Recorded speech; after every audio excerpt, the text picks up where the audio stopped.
Bonjour tout le monde, bienvenue à ce podcast du parcours initiatique des guerrières authentiques. Donc, si tu es là, j'imagine qu'il y a une partie de toi qui a cet archétype-là à l'intérieur qui existe et probablement que dans la vie, toi aussi, tu as le sentiment que tu as été un peu bousculé. Mon nom est Josée Vernier, je suis propriétaire du centre holistique L'Harmonie, entrepreneur spirituel à temps plein depuis maintenant 6 ans. Et ce que j'adore, c'est pouvoir partager ma passion avec les gens qui m'entourent, avec les curieux comme moi de développement personnel, de spiritualité. Alors, à travers ces entrevues inspirantes et parfois un peu troublantes, je vais recevoir des travailleurs de lumière, des gens qui œuvrent dans le domaine de la santé, dans les médecines alternatives, médecines complémentaires. Et ces hommes, ces femmes qui vont venir à notre rencontre, en toute humilité, vont venir nous partager leur expérience de vie, leur bagage, les différents, peut-être nuits noires de l'âme qu'ils ont vécues à travers leur parcours de transformation intérieure.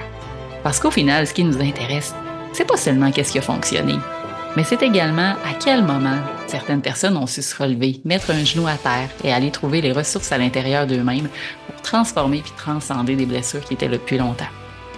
Alors j'espère sincèrement que ce podcast va être un espace inspirant où tu vas apprendre des trucs, des stratégies, peut-être même que tu vas apprendre à te découvrir toi-même en découvrant les gens qui vont venir se livrer ici au podcast. Alors je t'invite à partager celui-ci si le sujet t'intéresse, évidemment à mettre tes commentaires sous la vidéo et à faire en sorte de propager ce podcast-là autour de toi. Parce qu'avant d'apprendre là, à jouer avec les licornes, à danser avec les filles, là, puis à jaser avec les anges, ben il y a un processus à faire. C'est celui-là dont je te parle, c'est celui dont j'ai goût que les collaborateurs viennent te livrer. Alors je te dis à tout de suite, on se retrouve de l'autre côté.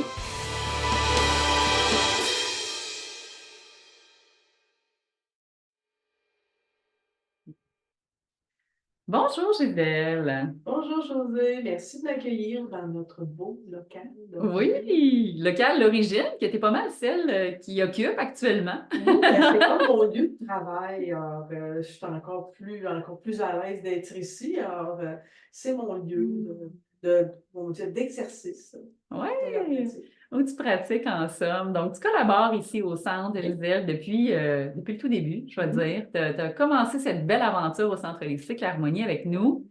Et heureusement, tu as entendu cet appel que j'ai lancé aux âmes de lumière prêtes à œuvrer pour accompagner l'humain à se reconnecter de plus en plus avec, si je peux dire, son divin ou sa lumière en soi, la partie sage.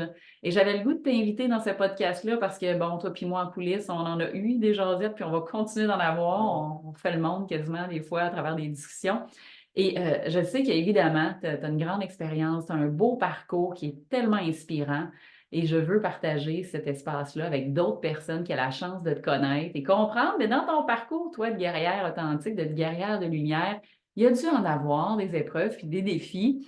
Donc, je te laisse un moment si tu veux te présenter pour dire un peu qu'est-ce que tu fais, puis aussi, c'est quand, toi, que tu as senti qu'à un moment donné, ça s'est éveillé, là, cette espèce de flamme-là intérieure d'aider son prochain. Ben, moi, je m'appelle Gisèle Caniré. Alors, je suis une dame qui habite à Lévis. Alors, je suis à la retraite officiellement de mon travail que j'avais dans l'enseignement et dans l'éducation depuis 14 ans. Mais depuis quelques années, donc 5 ou 6 ans, j'ai décidé de pousser un petit peu plus loin, dans le fond, les soins, dans le fond, ma connexion avec plus grand en allant chercher des formations, etc. Et c'est sûr, comme tu dis, à travers ma vie, à travers tout le parcours qu'on a, il y a tellement d'événements. Et la question est pourquoi? Qu'est-ce qui a été vraiment le lien, le déclencheur de cet éveil? Parce qu'on parle d'éveil spirituel. C'est sûr Mm. qu'à travers notre vie, on est à certaines époques, et puis moi, je viens des années 50. Donc, dans les années 50, ce qu'on appelait spiritualité était un peu normé par ce qu'on appelait les rites en lien avec la Mm. religion. Mais si je me souviens bien, même à travers nos classes, on avait ce qu'on appelle des moments de réflexion. On disait qu'on faisait notre examen de conscience. Ben, je pense que cet exercice-là, au départ, c'était un enseignement pour avoir un peu un dialogue avec soi-même, Mm. être capable de se regarder, être capable de réfléchir, d'être capable de faire de la rétrospective sur Ouais. soi. Puis, quelque part, je pense que c'est là qu'on commence comme enfant à se connecter Mm. à ce discours intérieur-là. Ouais. Puis moi, j'ai toujours aimé les églises, parce Mm. que les églises, c'est des lieux de haute énergie, de communication. Mm. Je me souviens, enfant, là, d'être vraiment, là, vraiment fascinée par l'espace, par les chants, par le... Donc, ces lieux-là me réconfortaient beaucoup Mm. parce on sentait on était en connexion avec le plus grand. C'est sûr qu'on avait une éducation qui faisait en sorte qu'on avait un rituel, on avait des prières. Donc, on était Mm. comme encadré pour le faire. Après la transformation des rites, moi j'ai assisté à tout ça, là, la transformation Mm. des rites, et j'avais la chance d'avoir un père qui chantait, donc qui était maître chant. Donc par le chant, je suis arrivée aussi à animer, à participer à cette Ouais. collectivité-là. Et dans ma vie personnelle, ben, c'est sûr que moi je viens d'une grande famille, je suis l'aînée d'une famille de 9 enfants, et on avait un milieu, on était sur une ferme agricole, donc on travaillait tout le monde Mm. ensemble, la collectivité. Je peux dire que toute la première partie de ma vie, mon enfance, mon adolescence, à l'école, etc., c'était une vie quand même assez paisible. Où Mhm. ça devient un peu plus, c'est quand tu entres dans la vie adulte, après tes études, Mhm. quand tu prends ta vie en main.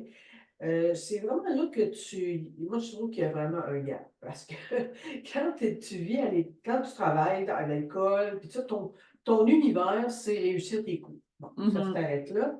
Et t'es pas, comme on dit, dans la vraie vie, c'est-à-dire que tu n'as pas nécessairement à payer, à te casser la tête pour payer le loyer, etc. T'as des sous qui arrivent pour te subventionner, etc.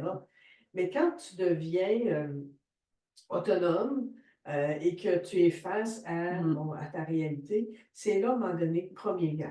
C'est Là, là que toi, tu as senti qu'il y a comme ouais, quelque chose à l'intérieur qui ouais, s'est là, vraiment, passé. là, c'est la vraie vie, là. C'est vrai pour vrai. Puis, Mhm. c'était à l'époque, quand j'ai terminé à l'université, j'étais déjà en couple, etc. Puis, bon, ben, j'avais un Mhm. désir d'avoir un enfant, donc j'étais enceinte. Donc, ça a été rapide, la vie de Ouais. famille. Puis, on s'est installé. Donc, la vie familiale, les obligations avec, bon, pas Mhm. nécessairement tout tu sais, dans le fond, moi, j'avais une formation de devenir enseignante, mais à l'époque j'entrerais sur le marché du Mhm. travail, il n'y en avait pas de poste. Donc, là, tu te retrouves avec ton rêve de pouvoir gagner ta vie dans un métier sur lequel tu as travaillé, etc., mais il n'y a pas de job. Mhm. Oh, là, première confrontation, on se dit, oh, qu'est-ce qu'on va Wow. faire? Puis là, ben, tu as des obligations, tu deviens parent, puis ça crée de la tension parce que c'est de l'insécurité, Mhm. etc., que j'avais jamais connu, moi. Tu sais, dans la famille, etc., les, on ne vivait pas dans l'extrême abondance, mais on manquait de rien. Ça. Tout à coup, là, j'étais comme, oh, là, Mhm. c'est plus difficile, là. Donc, tu es obligé de puiser dans tes ressources internes parce que tu dis, oh, là, il faut vraiment passer au travail, il faut trouver des ressources, il faut trouver des moyens de Mhm. sauver et vivre avec des tensions parce que c'est pas évident non Ouais. plus pour un conjoint bon, qui est insécure lui aussi. Donc, le premier cap, ça a été ça, là. L'entrée Mhm. dans la vie d'adulte comme parent. Ça Mhm. fait appel à beaucoup de force intérieure pour pouvoir passer au travail, pour ne pas dériver, parce que à un moment donné, là, il y a des crises, etc., puis tu te Mhm. sens tout seul, puis tu as comme, le premier élément que tu as comme, pas honte, mais tu ne te sens pas à l'aise de discuter de ça ouvertement dans ta famille. Mhm. Quand ta famille te demande, comment ça, tout va bien. Tout va Ouais. bien, mais en même temps, toi, tu rushes dans ton monde. Mhm. Fait que, moi, je te dirais que premier contact-là, c'est là où tu es confronté à ta force intérieure. Tu dis, Ouais. oh, c'est vraiment là qu'il faut que tu dis, oui, une journée à la fois, on va foncer, puis que c'est pas mes ressources, etc. Tu avances. Heureusement, j'ai pu avoir des emplois dans le monde de l'éducation au fil des années. Ça a pris du temps à avoir des vrais postes. Mais à force de Mhm. lutter puis d'aller poser mes candidatures, finalement, j'ai pu entrer dans le monde de l'enseignement.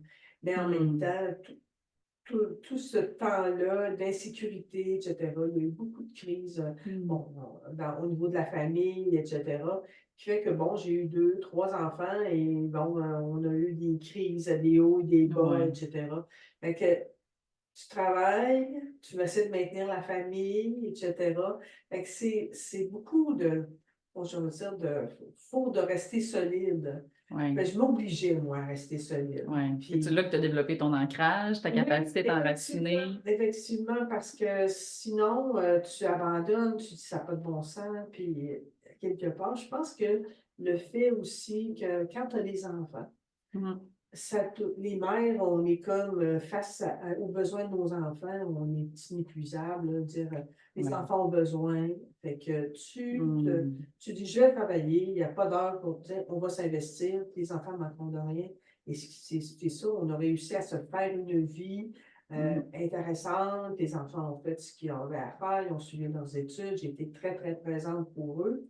J'avais la chance quand même, comme dans le temps, dans le monde de l'enseignement, que les étés, j'étais là, donc j'ai Oui. pu les accompagner, j'ai pu faire plein de jeux avec eux, j'ai pu les accompagner dans leur évolution, tout ça, puis ça, c'est Mm. un privilège. Alors, autant des fois, il y a des périodes qui sont plus rochantes, là, plus rough, mais il y avait quand Mhm. même des cadeaux qui étaient vraiment la vie de famille avec les enfants Mm. qui vivent toutes sortes de choses intéressantes, là. Mais tout ça t'amène vers, à un moment donné, vers une carrière aussi un peu plus avancée dans l'enseignement, où à un Mhm. moment donné, j'ai décidé d'aller vers le monde de la gestion, donc de Mhm. devenir direction d'école. Et ça, c'est une autre avenue parce Mhm. que tu ouvres puis tu deviens comme responsable Ouais. du lieu, et pas Ouais. juste physique, mais du lieu aussi, des humains qui sont là. Et quand tu as une grande sensibilité, Mhm. ben, les humains, tu es très sensible au sort des humains, puis des Ouais. petits humains surtout. Oui. Je pense que c'est le premier gap, je suis le premier poste. J'arrive dans une école secondaire, je suis adjointe en secondaire 5. Ouf! C'est une immense école. Puis moi, j'arrivais dans le fond d'une plus petite école où je travaillais en enseignement individuel avec des adultes. Mm. Là, j'arrive dans une école secondaire de 2000 élèves, où juste mon niveau, il y en a 800. Ouais. Et tu deviens adjointe. Et les élèves qu'on reçoit, ce sont des élèves qui ont des difficultés. Difficultés dans différents domaines. Je les appelais les poqués. Ouais. Puis les poqués, ben, c'est des enfants qui vivent des choses Mm. difficiles. Puis Mm. le symptôme de ça, c'est que bon, ils vont consommer, ils vont faire des crises, ils ont des crises d'identité, etc. Et je me souviens les premiers mois où j'ai travaillé là, comment j'étais hantée par des histoires de ces jeunes-là, Mm. parce que c'était toute la sensibilité qu'on avait à ce contact-là. Fait que c'est tout cet aspect humain-là qui a fait l'appel à toutes mes ressources, ça, Mm. puis il m'a dit, à un moment donné, il faut, si tu veux pas, comme on dit, t'épuiser, il faut qu'à un moment donné, tu sois capable Ouais. d'être dans l'empathie sans tomber dans la sympathie. Ouais. Mais toute cette harmonie-là, de regarder sa place, de faire ton travail, qui est de s'assurer que ces gens-là vont progresser, de s'assurer des conditions, mais en même temps d'être capable de mettre une distance. Et là, c'est là que tu mets les Mhm. fondements, dans le fond, de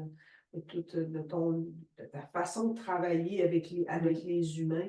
Mais c'est toujours d'une délicatesse. Ouais. C'est vraiment fragile, en C'est fait. subtil cet espace-là. Puis je trouve tellement que tu as nommé une clé importante là, pour toutes les guerrières, pour tous les travailleurs, travailleuses autonomes dans le domaine de la santé et toutes les sphères, là. La sympathie versus l'empathie, hein? Oui, Parce que derrière, là, je veux dire, personne ou intervenant qui est dans ce domaine-là, puis qui joue un rôle au sein de la société, auprès des petits, des grands, des aînés, peu importe, dans la relation humaine, il y a cette idée-là, souvent, je trouve, du sauveur qui est caché un peu derrière. Et des voilà. fois, là, ça devient, je pense, le point de bascule où il y a des états de burn-out, où il y a des dépressions. Puis je trouve que ça, c'est pas assez nommé. Comment, des fois, au niveau de l'implication, on n'est pas bien positionné en tant qu'accompagnant. Ça ne veut pas dire qu'on est insensible, mais on n'a pas à porter la souffrance de C'est l'autre ça. dans l'accompagnement. Effectivement, puis c'est là qu'est le secret, parce que j'ai vu des gens, à un moment donné, s'épuiser et tomber carrément Hum, à la tâche parce que ils étaient tellement vraiment omnibulée par la situation. J'ai vu des enseignants, à un moment donné, vouloir adopter des enfants parce qu'ils étaient tellement sensibles à la difficulté de cet enfant-là, parce qu'il y a des enfants qu'on voit dans les écoles qui ont des histoires familiales tellement douloureuses.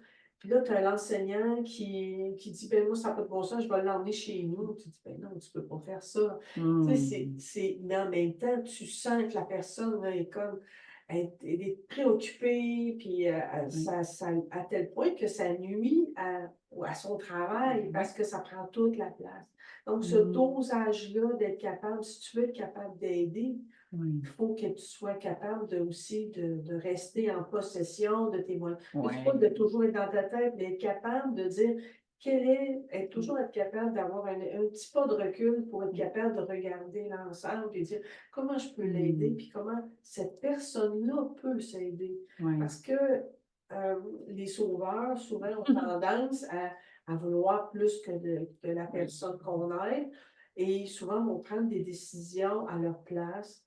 Et en bout de piste, on se rend compte au bout de certains temps que la personne, elle n'a pas avancé. Elle s'est Elle est restée victime, dans le fait, de la situation à ce moment-là. On a augmenté, dans le fond, son incapacité à se prendre en main. Puis je sais que c'est un des éléments les plus difficiles dans la relation d'aide, c'est de moment donné de se taire, puis poser juste la bonne question, puis attendre la réaction. Laisser le temps à la personne de réfléchir, puis qu'elle sente qu'elle a un pouvoir. Ne serait-ce que dire oui, non. Le choix. Le choix, là, c'est vraiment la base. Puis quand les gens disent oui, j'ai pas le choix, non, tu as toujours le choix. Tu es assis là, tu es assis devant moi, tu as le choix.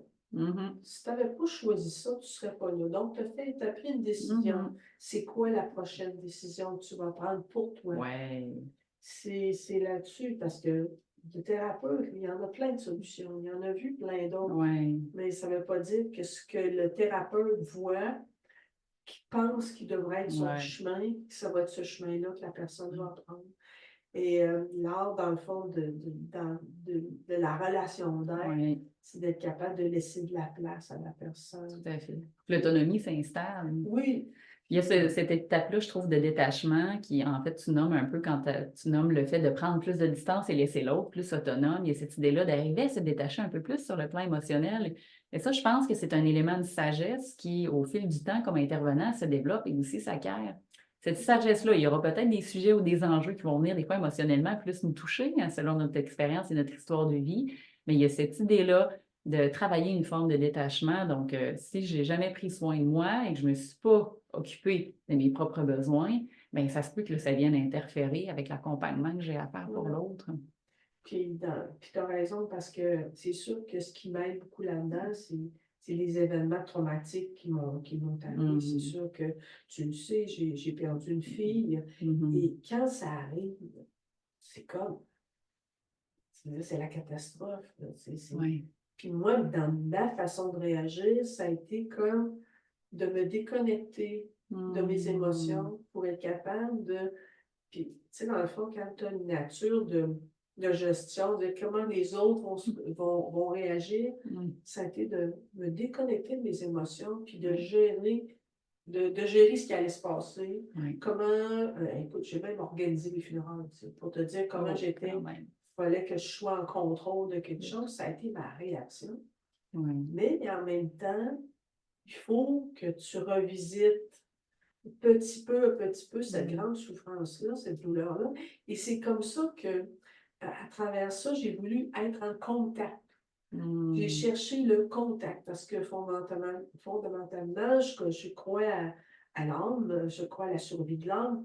Et je voulais être en contact. Donc, ma démarche s'est faite auprès de médiums, etc., effectivement. Et un jour, je suis chez ma mère et je vois sur Facebook l'annonce d'un voyage initiatique au Mexique avec une fille qui s'appelle Louise, qui est médium. Ça a fait pouf! Hey, c'est là que je vais. Ça s'est décidé en l'espace de quelques secondes. On est en 2015. On est en janvier, février. puis Ouais. le voyage va se faire en mai. J'ai Mhm. décidé ça comme ça, Rapidement. rapidement. Parce qu'il y avait comme un appel. Oui. Parce que pour pouvoir aller en communication, il fallait que je visite ce domaine-là. Il fallait que j'aille plus loin là-dedans. Et en faisant ce parcours initiatique-là avec une dame qui accueille des gens chez elle depuis des années pour justement leur transmettre les messages des gens décédés aux familles, cette dame-là avait comme aussi canalisé le fait qu'elle pouvait amener un peu plus des groupes, des gens à aller dans leur chemin de lumière, dans l'évolution. Donc, dans ce premier contact-là, dans un lieu, on était dans un resort, et on avait du temps ensemble on était une vingtaine de personnes pour apprivoiser tous ces signes-là. Parce que le commun des mortels dans nos vies, on dit des fois, là, maintenant, on l'entend un peu plus dans un langage courant, puis même on l'entend dans les médias à travers des gens connus qui vont ouvrir un petit peu plus sur cette réalité-là, puis qui sont très à l'aise d'en parler. Mais il y a quelques années, ne serait-ce que mentionner que c'était possible, parfois on se faisait regarder de travers en disant T'es allé voir une médium qui parle avec les morts. Ah mon Dieu, j'imagine déjà, là, tu sais, retourner une couple d'années, comment c'était critiqué ou jugé. On peut pas aller très loin. Recul tant que ça, tu sais, en 2015, c'est pas le siècle dernier. Non, à peu près même 9-10 ans. Là, on est là-dedans. En 10 ans, là. Oui. Puis on ouvre là-dessus, puis on va être capable d'apprivoiser un petit peu tous ces messages-là qui sont présents tous les jours, mais qu'on n'entend pas. Ah, OK. Parce que ce que je découvre là-dedans, c'est que nos sens, tous nos sens, ils sont dans le moment présent, dans la conscience, dans une certaine lecture. Puis on sait, si tu portes attention au son, tu vas voir ce que tu dis, ce que tu as, mais si tu écoutes un peu plus, il y a plein de sons que tu vas entendre. Ouais. C'est la même chose pour la vision. Si tu te mets à regarder, puis tu as vu ça date, il y a des gens qui, naturellement, ont une vision, qui voient l'énergie des gens autour. On appelle ça l'aura. L'aura, oui. Il y a des gens qui perçoivent d'autres longueurs d'onde, donc d'autres dimensions, d'autres couleurs. Et c'est toutes ces particularités de nos sens qui nous permettent d'entendre certains messages, d'être en communication, puis de se reconnecter à quelque chose qu'on connaissait déjà, l'intuition. L'intuition, cette espèce de communication qu'on reçoit, puis comme une telle, je le savais. Tout le monde a dit ça à un moment donné, je le savais. Oui, tu le savais comment? Tu le savais parce que ta communication, ta connexion à l'univers, à plus grand, ton cerveau l'avait déjà interprété. Il t'avait déjà donné le message, mais tu ne l'entendais pas. Quand l'événement arrive, là, tu le t'en rappelles. Je le savais. Combien de fois les gens ont eu des pressentiments? On dit, oh, moi, je le sens pas. Le feeling, là. Il y a plein de mots, de situations, puis les gens en ont tous de moments ou d'expériences où ils entrent quelque part, ils ressentent l'énergie. Ils disent, je ne suis pas bien dans cette place-là parce qu'ils ressentent l'énergie. Bon, ce qu'ils vont faire, ils vont s'en aller, ils ne se questionnent pas, puis ils l'oublient. Mais quand on veut l'écouter un peu plus, puis qu'on se questionne, oui, mais c'est quoi? Puis qu'on pousse un petit peu plus, on s'aperçoit que, moi, en tout cas, dans les découvertes que je fais depuis les dernières années, c'est que, bon, on vit dans un monde vibratoire. Et ce monde vibratoire-là, ben, on peut le percevoir à différents niveaux. Et comme on a appris à chanter, à parler, à marcher, on peut perfectionner un peu plus notre façon de capter, de se connecter à cet univers-là. Et ce que ça permet de faire, ben, quand les gens sont sensibles, les sensibles, les gens, puis, moi je dis les enfants, et on en voit de plus en plus, les jeunes enfants qui viennent au monde aujourd'hui, ce sont pratiquement tous des enfants. Ils sont d'une sensibilité, ils perçoivent les choses Ils Mm. perçoivent les adultes, ils perçoivent les situations. Et on se demande pourquoi ils sont si anxieux. Ouais. Parce qu'ils ne savent pas quoi faire avec cette information-là. Mm. Et c'est ce qui manque, c'est de l'accompagnement. Ouais. Je trouve ça vraiment Accompagner intéressant. ces jeunes personnes-là qui Mm. perçoivent plein Mhm. d'informations Ouais. pour qu'ils apprennent, dans le fond, à doser, à savoir qu'est-ce qui est à moi, qu'est-ce qui est à l'autre. Ouais.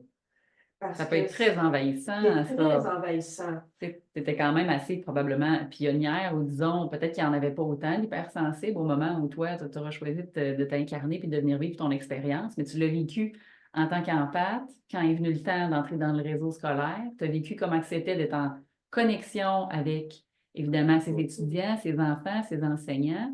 Puis là, ben, maintenant, même après la retraite, tu en observes encore des changements comme ça. As-tu l'impression qu'à un moment donné, il va y avoir un point tournant, un point de bascule où le système il conviendra peut-être plus justement à ces enfants-là qui sont de plus en plus sensibles dans notre société. Ben, si, dans le fond, on ne connaît pas l'avenir, mais il reste quand même que les nouvelles générations qui sont sensibles et qu'on n'étouffe pas, Mhm. parce que le danger qu'il y a, c'est que souvent, selon le milieu où ils sont, ben, où on entretient, où on donne des outils à ces enfants-là pour leur permettre de bien circuler et vivre sa vie de façon saine et en Mm. même temps contribuer dans le fond à à la communauté. Ouais. Mais il reste quand même que moi j'appelle ça cette espèce de conscience Ouais. Réfléchis. collective de ce qui est, de ce Mm. qu'on est, de ce qu'on fait, de ce qui arrive, ne peut pas rester comme, on peut plus l'ignorer. Non, c'est ça. On peut plus l'ignorer. On l'entend dans le discours, on le voit dans les tendances. Et bon, ceux qui sont connectés dans différents réseaux vont dire, ben, on se prépare, la Terre se prépare Une nouvelle à une ère ou nouvelle ère, ouais. etc. Ça fait longtemps qu'on en parle, on n'a pas de date, on n'a pas de lieu, Mhm. mais il reste quand même qu'au Québec, ici, il y a quand même une ouverture. Mhm. On est une terre ou un endroit dans le monde où, pour l'instant, on a encore plein d'ouvertures. Tu sais, il n'y a personne qui nous guette, qui va venir nous juger, qui va venir encadrer puis nous dire que ce qu'on dit, ce qu'on fait Mhm. n'est pas correct.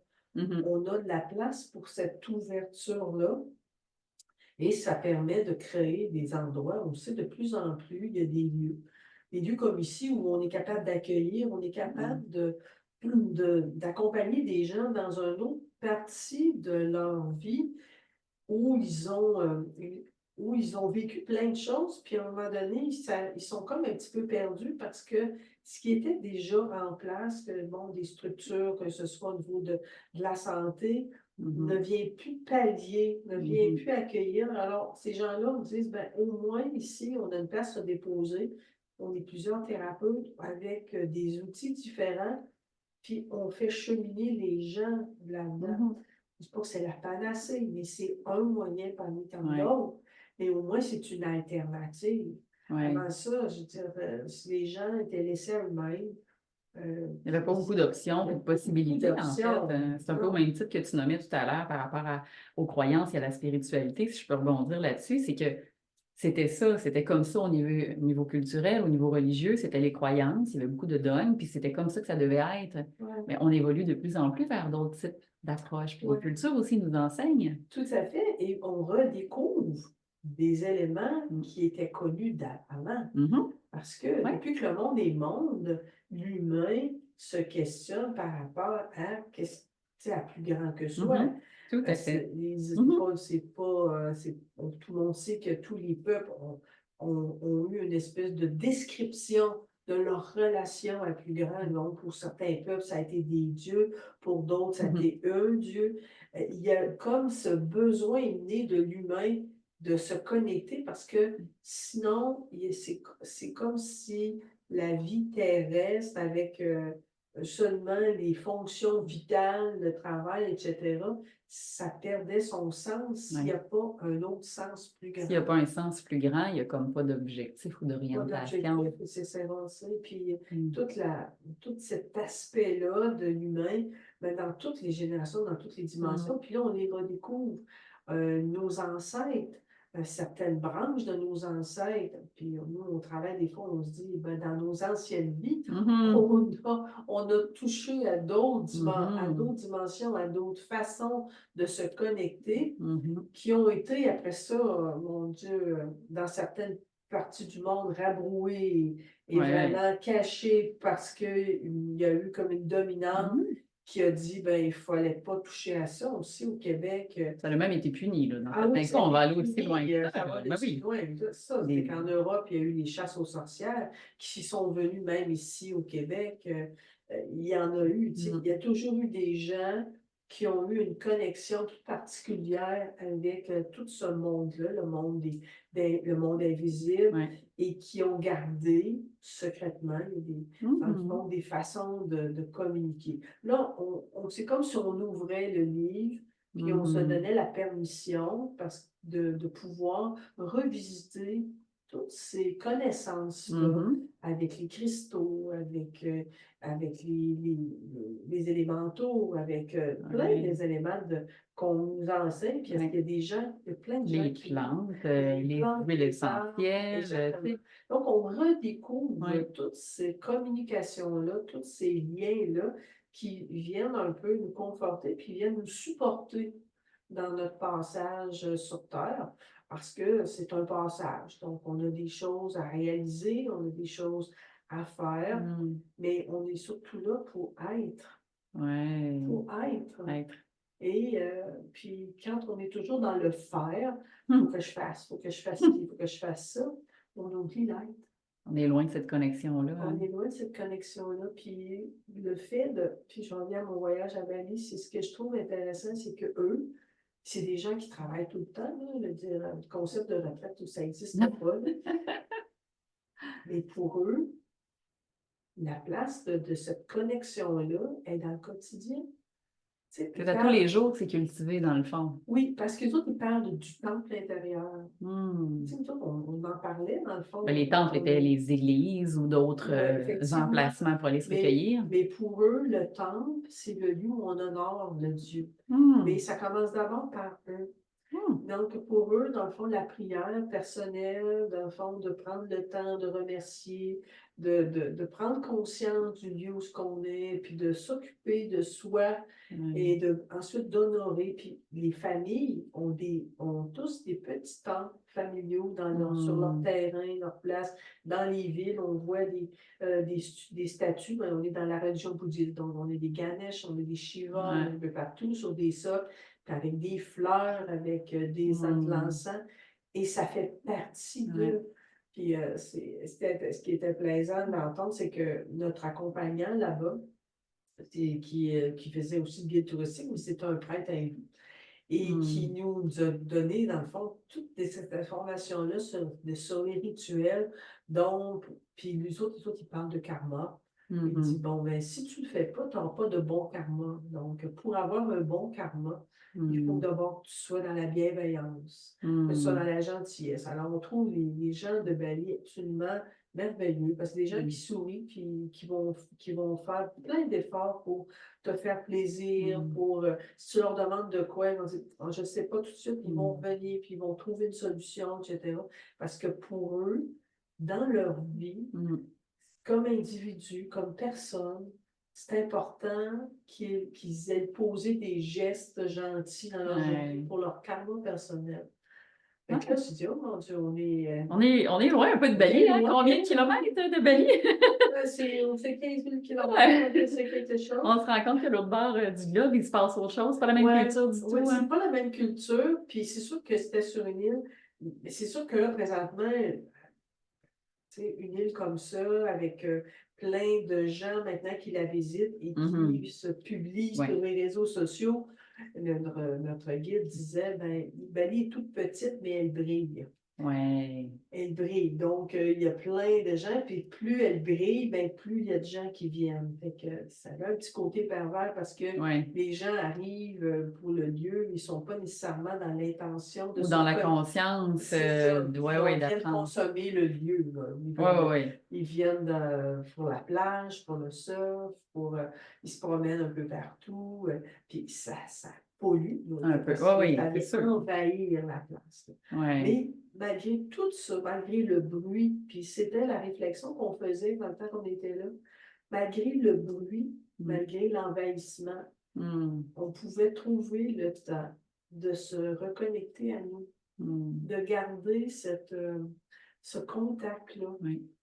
Parce que c'est important de prendre le temps de se recueillir, de s'arrêter. Puis les autres, c'est pour ça qu'ils ont des lieux de culte, entre autres dans certains, où on allait à certains temples, c'est des immenses terrains, c'est apaisant, des beaux arbres, puis des fontaines, etc. Fait que pour eux, c'est important, ils visitent ça en plus pour permettre, ils appellent ça des rituels de purification. C'est vraiment un enseignement en même temps. Oui.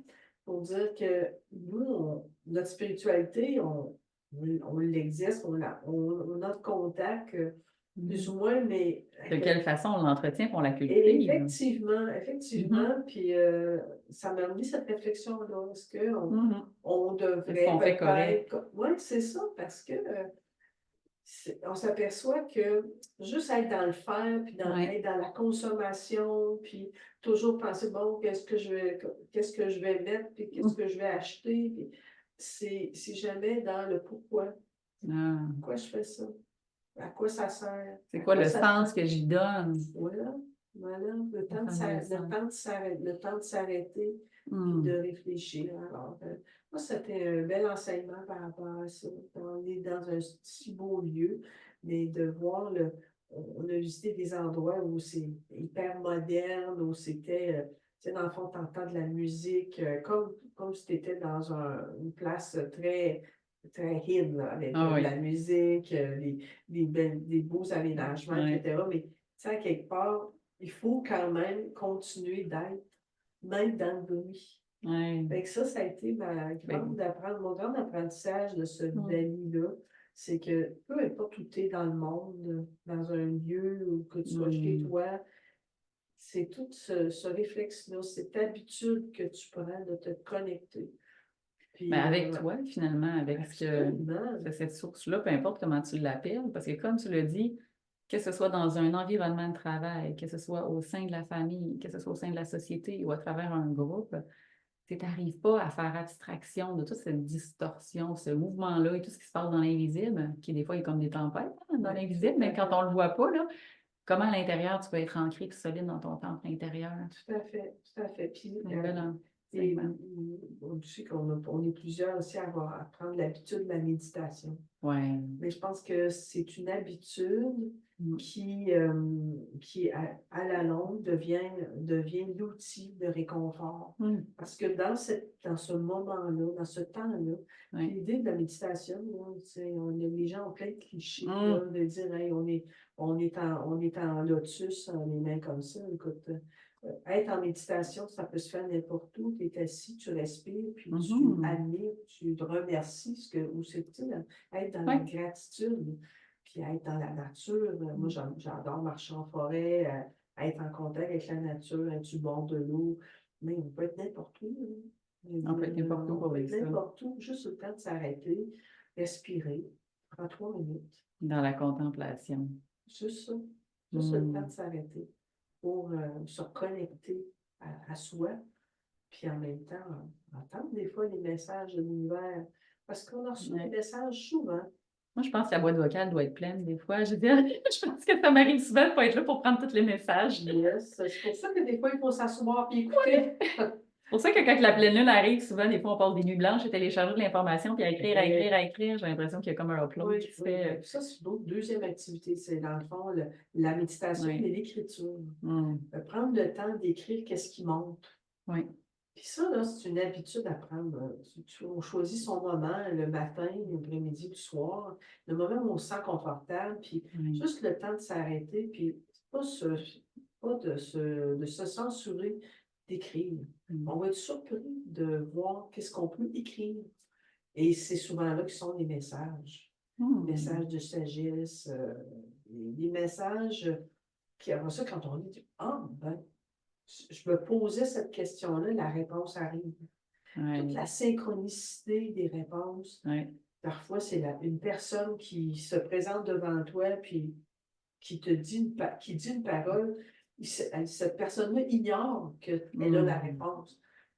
La parole, ça fait ah ben, ça fait oh, c'est ça que j'attendais. Ouais. Mais c'est d'être à l'écoute de tout ça. Puis plus on est conscient de ça, on est surtout étonné de voir tout ce qu'on reçoit. Mm. Tout ce qu'on reçoit comme message, comme Mm. synchronicité, comme poser des questions. Aller poser des questions à l'univers, bon, j'aimerais ça. Est-ce que je peux avoir un signe? Mm. Est-ce que je peux avoir un Ouais. signe hors de tout doute de quelque chose, de la présence de quelqu'un ou bien demandez-le. Parce que ce qu'on oublie, c'est que souvent, tout le pouvoir qu'on a, c'est le pouvoir de la pensée. Mm. La pensée, un humain pense, donc émet un signal. Mm. C'est magique, là, parce que ça, c'est une clé de communication qui, souvent, les gens ignorent. Ouais. La pensée. J'ai pensé à quelque chose. Je voudrais avoir ça. Et c'est de cette façon-là que quand tu as émis le message, Ouais. que tu ouvrais un centre, mais Mm-hmm. ton message m'a rejoint parce que j'avais Mm-hmm. émis le Le même désir. le même désir. Le même désir quelques mois plus tôt. J'avais écrit dans une formation, je souhaite travailler avec un groupe pour faire des soins. Je ne savais pas si j'allais l'ouvrir moi-même, mais quand toi, tu as ouvert là-dessus, Ouais. la synchronicité a fait, j'étais là, j'ai levé la main, je disais, hey, je veux travailler avec toi. Ouais. Tu créais l'espace Ouais. que j'avais décrit dans mon texte, puis quelques mois plus tôt. Donc, c'est comme ça que les rendez-vous s'activent, hein? ben, À travers les effectivement, émissions. On est tous des antennes. Donc, de cultiver, en fait, la clarté de son signal, de purifier et de retourner assez souvent pour être connecté à cette antenne-là, je trouve que ça fait que le signal va être différent. Des fois, les gens disent, ah, comment ça? Toi, tu manifestes ça, tu y as pensé, ça arrive. Pourquoi moi, quand je demande mes affaires, ça n'arrive pas? Mais je trouve que des fois, on oublie d'exprimer aux gens l'importance de faire du ménage dans ce canal-là pour que ce soit plus clair. Tout à C'est fait. comme passer à la bonne fréquence, elle passe des fois. Hein? Oui, bien souvent, il y a de la confusion Ouais. entre le désir et le besoin. Ouais. Parce que tu en as besoin parce que c'est un désir. Puis, à quoi c'est où ta route? Ouais. C'est pour t'amener où? Parce qu'on est toujours sur un chemin d'évolution. Tu sais, on change à chaque jour. Moi, je ne suis pas la même personne que j'étais il y a un mois. J'ai avancé, j'ai fait des choses, j'ai voyagé, j'ai rencontré des gens. Toutes les personnes qui étaient dans ce groupe-là, il y a une grande partie que je ne connaissais pas. Donc, chaque personne m'a amené des connaissances, on a eu des échanges, etc. Donc, tout ça est venu modifier la personne que j'étais. Donc, Ouais. maintenant, j'intègre tout ça, puis j'avance, je fais autre chose. Tu sais. Mais j'ai quand même un chemin de vie, tu sais, une évolution Ouais. qui fait que moi, ce que je veux, dans le fond, c'est être bien dans ma vie, être confortable, puis en même temps, la partager sur le soin que je donne aux gens pour justement qu'ils retrouvent cette lumière-là. Parce que est-ce que tu as le goût de nous partager un peu à travers, tu sais, si tu pouvais nous résumer un peu en quelques mots, puis les gens pourront aller prendre l'information sur le site web, mais à travers ton outil, l'antenne, parce que toi, évidemment, j'ai compris qu'avec ta sagesse, tu as fait en sorte que le signal émetteur-récepteur soit de plus en plus grand, et avec l'outil, l'antenne de l'échelle, tu peux accompagner les gens qui ont des défis, là. Oui, parce que quand je travaille avec l'antenne, la première chose que je fais, on travaille dans le vibratoire. Donc, on ramène la vibration de la personne à son centre. Donc, déjà là, on permet de clarifier, en tout cas d'unifier entre les champs par rapport à la personne. Ça permet déjà de donner un certain bien-être à la personne. Parce que on est une source d'énergie, on est vivant. Ouais. Donc, quand on est vivant dans le corps, les énergies circulent. L'antenne permet dans le fond, de réaligner parce que je capte les signaux, je renvoie pour réaligner les personnes. Mais à travers nos échanges, souvent, le fait de travailler dans l'énergie, de débloquer parfois des éléments de l'énergie, les personnes, ça fait monter, en tout cas souvent, les gens, ils ont une émotion, ils ont une pensée, et c'est dans l'échange, à un moment donné, que de ramener à leur conscience aujourd'hui ces éléments-là qui portent. Et c'est juste ce temps-là de ramener Et moi, j'appelle ça transmuter, mais de Oui. ramener, puis d'enlever l'empreinte énergétique de Mm. certaines blessures. Pour certaines personnes, ça fait OK, c'est pour ça que je suis tout le temps pognée dans cette affaire-là, puis que je dis Ouais. jamais non, puis je suis toujours La même boucle. dans la même boucle. Comment ça se fait que je me retrouve toujours dans la même situation, Mm. toujours déçue parce que j'ai pris cette décision-là, mais parce que tu pouvais pas prendre l'autre, parce que c'est comme ça que tu perçois les Ouais. événements. Mais si ta perception change, tu prendras plus la même Sinon, ta décision. fréquence sera comme pas la même. Fait que tu capteras pas Voilà. les mêmes messages. Puis, tu n'auras plus la même peur. L'exemple que je donne aux gens, j'ai dit, si tu as eu peur en auto, je Oui. sais pas, moi, tu étais passager dans une voiture, vous avez failli faire un accident, Mm. vous en avez eu un. Les fois suivantes, même si la personne conduit bien, ça ne prend pas grand-chose qu'il y a comme une émotion, un serment que, Mm. pourquoi? Parce que dans ta mémoire, dans ta mémoire, le traumatisme a laissé des traces. Ouais. Ce qui fait que, aujourd'hui, parce que ça a laissé des traces, est-ce que tu vas aimer être en voiture? Peut-être que tu Mm. vas choisir de ne plus prendre la voiture. Mm. Peut-être que tu vas éviter la voiture ou tu vas faire de moins en moins de voyages. Donc, un Mm. traumatisme peut modifier tes prises de décision, Tout à puis fait. tranquillement, ça devient comme inconscient. Tu dis, bon, ben, je ne prends pas le char, ben pourquoi? Oh, j'aime pas ça. Oui. OK, t'aimes pas ça. Puis les Ouais. gens, au départ, c'était un traumatisme. On était comme. Puis quand ça fait quelque temps, on ne sait plus pourquoi, mais on ne le fait plus. C'est la même chose dans plein de comportements. Des gens qui ont peur de parler en Ouais. public, ben, ils se rappellent que quand ils avaient 6 7 ans, il y a des gens qui les ont ridiculisés quand ils faisaient de Mm. la lecture à haute voix. OK, Ah, oui. OK. Là, on était atteints là, dans notre ego, là, puis Ouais. tout ça, puis ça laissait une blessure. Mais ces gens-là évitent d'être dans des situations comme ça. Pourtant, peut-être que dans leur processus, ça leur permettrait d'avoir peut-être un meilleur emploi, une meilleure situation. Mais parce qu'il y a cette crainte-là d'être ridiculisés qu'ils ont Ouais. oublié, ils ne se Ouais. rappellent même plus de ça, ben, ils ne feront pas le choix d'eux. Alors, Mm.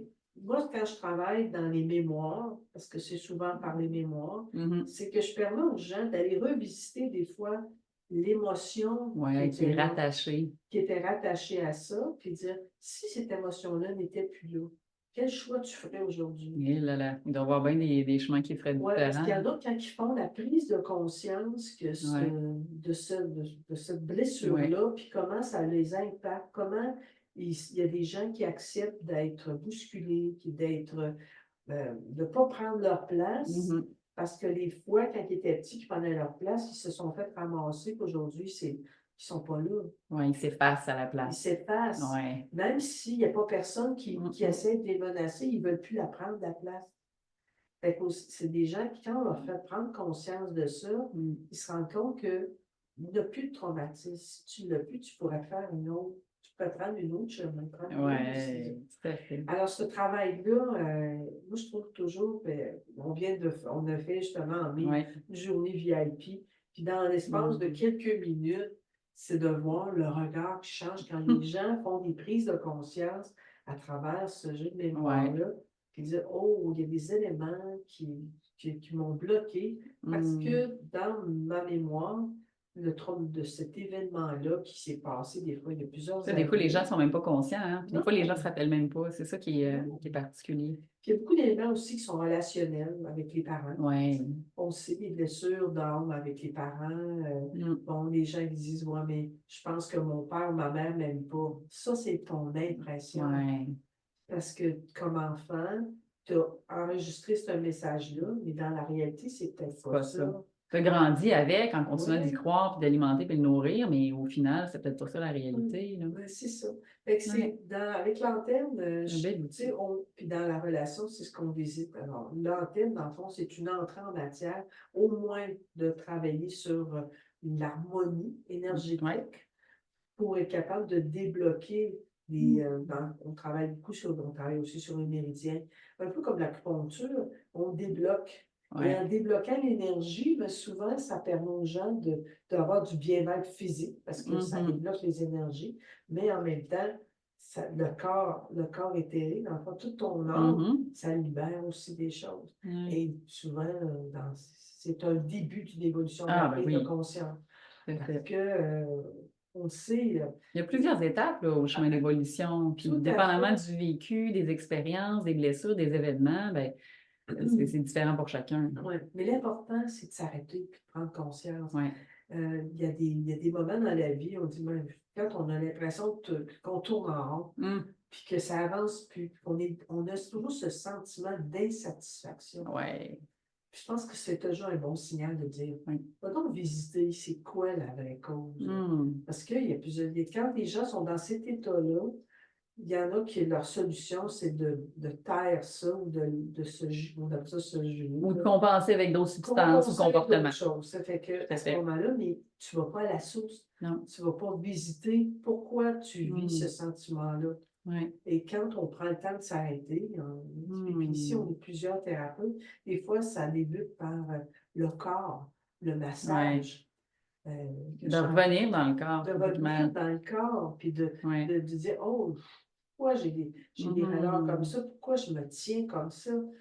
OK, bon, parce que ça, c'est la façon dont le corps a traduit la tension, la prise. Juste en prendre conscience, des fois, c'est la première étape.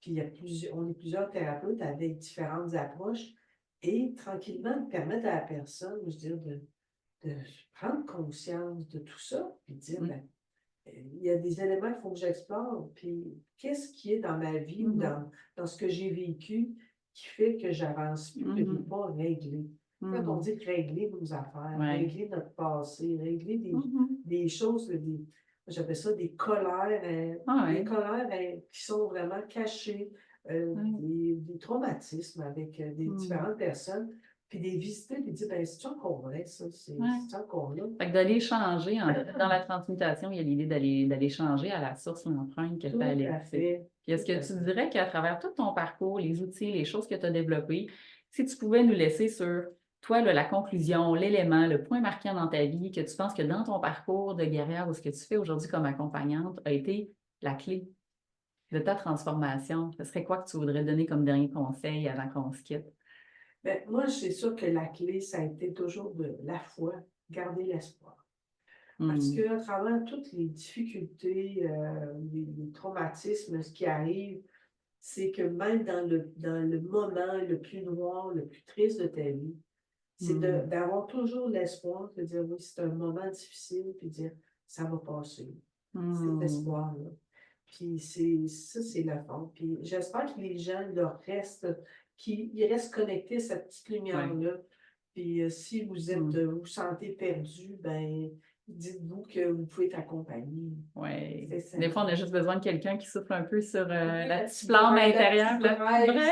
La petite braise, parce que des fois, là, on a l'impression qu'il n'y en a plus de braise, mais c'est de croire que quelque part, oui, c'est passager et que dans une heure, dans 2 heures, dans une journée, déjà, on s'éloigne dans le fond de l'événement, puis bon, il va se passer des choses, puis de croire qu'il va avoir, puis accepter l'aide. Accepter l'aide. Dans mon cas, ça a été l'élément le plus difficile à avoir, parce que quand on est des guerriers, c'est difficile d'accepter l'aide des autres. Ce que j'appelle l'orgueil ou des fois l'ego mal placé de je suis capable tout seul peut devenir en fait l'épée qu'on retourne contre soi. Tout à fait. Puis à un moment donné, il faut accepter que de s'asseoir et de dire ben, aujourd'hui, j'ai été capable de demander de l'aide. Il y a quelqu'un qui, à un moment donné, a pu m'écouter, qui a pu m'écouter, qui a pu me tendre la main, ne serait-ce que juste me permettre de me recentrer, puis de me poser des bonnes questions sur l'avancée que tu veux, puis m'aider à faire des choix. Tu sais, juste avoir un regard extérieur, dire il y a ça, il y a ça, il y a ça, qu'est-ce que je choisis? OK, mais quand tu es dans la situation, des fois, tu es tellement. Tu vois plus clair. Tu vois plus clair. Mais quelqu'un qui arrive de l'extérieur, dit bon, moi, je vois ça, je vois ça, je vois ça. C'est où tu veux aller? Ben, déjà là, c'est un bon départ. je pense que c'est le morceau le plus difficile d'accepter dans mon Ouais. travail. Merci d'avoir partagé cette Merci. expérience-là parce que ça prend aussi de la sagesse pour l'humilité, demander de l'aide, on le sait. Oui. Merci à ceux qui nous ont écoutés encore. Je mets toutes les informations pour que vous puissiez connecter et contacter directement Gisèle si vous voulez évidemment en prendre plus. Et si vous voulez aller rencontrer cette belle dame qui est un excellent phare, en tout cas, du moins qui pour moi dans Merci. l'équipe fait aussi toute une différence. Merci de ton accueil, Ça fait Josée. Je plaisir. vais continuer la route avec toi. Génial. Bye bye Ça, tout le c'est monde. bon. Encore merci d'être là puis continuer à nous suivre. J'espère que ce podcast va t'avoir inspiré, va t'avoir apporté aussi de l'espoir puis du réconfort parce qu'on va arrêter de se mentir. Un parcours puis le chemin d'évolution, c'est pas toujours simple. Donc, si toi-même tu es dans cette quête-là d'éveil spirituel puis que tu fais du travail sur toi présentement et que tu aimerais connecter et peut-être même contacter directement un de mes invités pour en savoir plus sur ces différentes approches de soins, sur ces services, alors je vais t'inviter à prendre les liens en commentaire et pouvoir contacter directement la personne. Tu aimerais peut-être aborder un thème, il y a un sujet qui te passionne, il y a quelque chose que tu aimerais toi-même peut-être partager dans ton histoire de vie, dans le domaine de la santé ou du développement personnel et spirituel. Alors, je t'invite à m'écrire info@harmoniesoi.ca, ça va me faire plaisir de te rencontrer. Alors, j'ai hâte de lire tes commentaires et continue de partager ce podcast. Je suis sûre que ça va pouvoir inspirer plein d'autres personnes, tout comme toi, à prendre soin de sa santé.